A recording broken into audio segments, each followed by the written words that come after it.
मक्का मुकरमा में एक औरत थी। इसको अपने हुस्न पर बहुत नाज था। वो एक मर्तबा नहाने के बाद अपने कपड़े बदलकर बाल संवार रही थी। आईने के सामने खड़ी थी और अपने आप पे बहुत फरिफ्ता थी कि मैं बहुत हूर परी हूं। खामद को जब देखा तो इसने बड़े नाज नखरे से बात की कि है कोई मर्द ऐसा जो मुझे देखे और मेरी तमन्ना न करे। तो खामद ने कहा, हाँ है, उबैद बिन उमैर। ये मस्जिद नबवी में मदरिस और खतीब थे। मियाँ बीवी का ताल्लुक भी अजीब सा होता है। आगे से कहने लगी, तो दे मुझे इजाजत, मैं तुझे दिखाती हूं कि वो फिसलता कैसे है। इसने कहा, ठीक है, मैं इजाजत देता हूं। औरत को इजाजत मिल गई और फिर वो निकली, मस्जिद के दरवाजे पे आकर खड़ी हो गई। अब जब मौलाना उबैद बिन उमैर मस्जिद नबवी से बाहर निकली तो औरत ने पहले इस तरीके से बात कही जैसे कोई मसला पूछने के लिए खड़ी हो। तो मौलाना खड़े हो गए। इस दौरान इसने अपने चेहरे से नकाब को हटा दिया।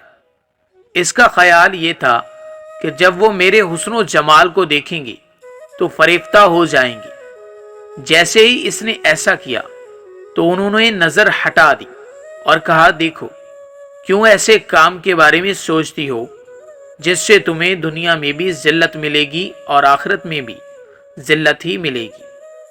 अब ये लफ्ज इनके मुंह से इतने दर्द से निकले कि वो शर्मा गई और वापस आ गई। शौहर ने पूछा, क्या बना?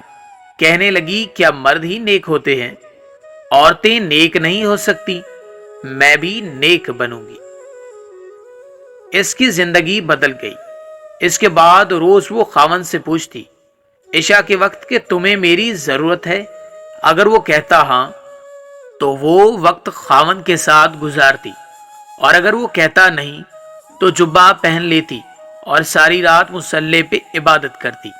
इसका खामन कहा करता था कि पता नहीं उबैद बिन उमैर ने एक फिक्रा बोलकर मेरी बीवी को नेक कैसे बना दिया। शिकार करने को आए और शिकार होके चली तो ये कैफियतें इनकी इसलिए थी कि परवरदिगार आलिम ने उनके दिलों में एक असर डाला हुआ था। और ये नहीं कि सिर्फ बड़े लोगों का ये हाल था, बच्चों का भी यही हाल था। दो किस्म के मर्द कभी अपना घर नहीं बसा सकते। पहला, जो दिखावा करे और खुद को ही सबसे अक्लमंद समझे।